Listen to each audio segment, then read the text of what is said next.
मुंगेली से इस वक्त की बड़ी खबर निकलकर सामने आ रही है। यहाँ बाढ़ के चलते आगर नदी में डूबने से एक व्यक्ति की मौत हो गई। नगर सेना की टीम मृतक की तलाश कर रही है। यह पूरा मामला थाना सिटी कोतवाली मुंगेली का बताया जा रहा है।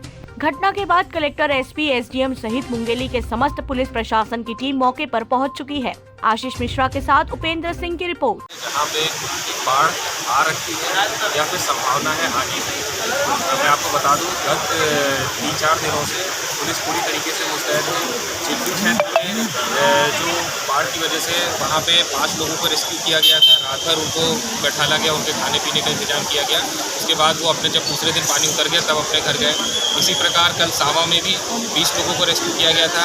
अभी जो तुरंत खबर आ रही है, सरफा में करीब 30 से 35 लोगों को अपने घरों में, जिनके घर में पानी घुस गया है, उनके घर से सुरक्षित निकाल के उनको ऊंचे स्थानों पे, सेफ स्थानों पे लेकर जाया गया है और उनके खाने प्रशासन की तरफ से पूरा सहयोग मिल रहा है। उनके खाने पीने की व्यवस्था की गई है, रुकने की व्यवस्था की गई। मैं अपील करूंगा आम जन से, इवन जो छोटे बच्चे हैं, कल हम और कलेक्टर साहब पूरे ज़िले भर का दौरा किए।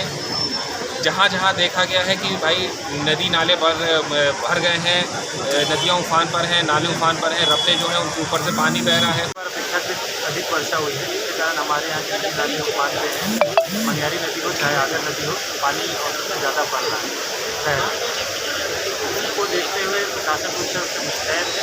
कल हमने आपातकाल की बैठक बुलाई थी और हमारी रणनीति पूरी तरह से तैयार की गई है। मैं आपके माध्यम से भी बताना चाहूँगा कि हमारे द्वारा पथरिया क्षेत्र में एक कैंप भी लगाया गया है। कुछ लोगों को गाँव से निकाला गया, वहाँ कैंप में उनके भोजन पानी की व्यवस्था की जा रही है, जिसको भी हम जाके और लोगों से मिलने जा रहे हैं, बात करेंगे।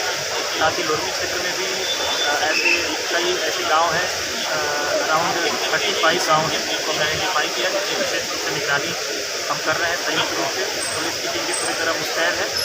साथ में होमगार्ड की टीम से हमने संपर्क साधा हुआ है। जैसा कि आप देख सकते हैं, अभी जो दुर्घटना हुई है उसमें रेस्क्यू ऑपरेशन अनवरत जारी है। और अभी जो दुर्घटना हुई उसमें ये फैक्ट समझ में आ रहे हैं कि नारायण सोनी नाम का एक व्यक्ति था, चप्पल बह गई, उस चप्पल को वो पकड़ने जा रहा था। हालांकि प्रशासन ने बैरिकेडिंग सारी व्यवस्था की, बट बैरिकेडिंग को लांघ के वो गए थे और अभी उनकी खोज की जा रही है। उम्मीद करते हैं कि जल्दी से जल्दी हमें वो मिल पाए। दूर क्षेत्रों में ज़्यादातर बैरिकेडिंग दिखाई दे रही है, क्योंकि राहगीर भटक रहे हैं, लोग जो बाहर से आ रहे हैं वो लोग प्रभावित हो रहे हैं। देखिए, मैं सबसे पहले तो ये बोलूँगा कि हमारे यहाँ पे कई नाले बढ़ते हैं, अनगिनत नाले, छोटे बड़े नाले बढ़ते हैं। उन नालों में हमने निर्देश जारी किए हैं हमारे ग्राम पंचायत के अधिकारियों को। पुलिस प्रशासन की टीम ने वहाँ पे अपने लोगों की ड्यूटी लगाई है।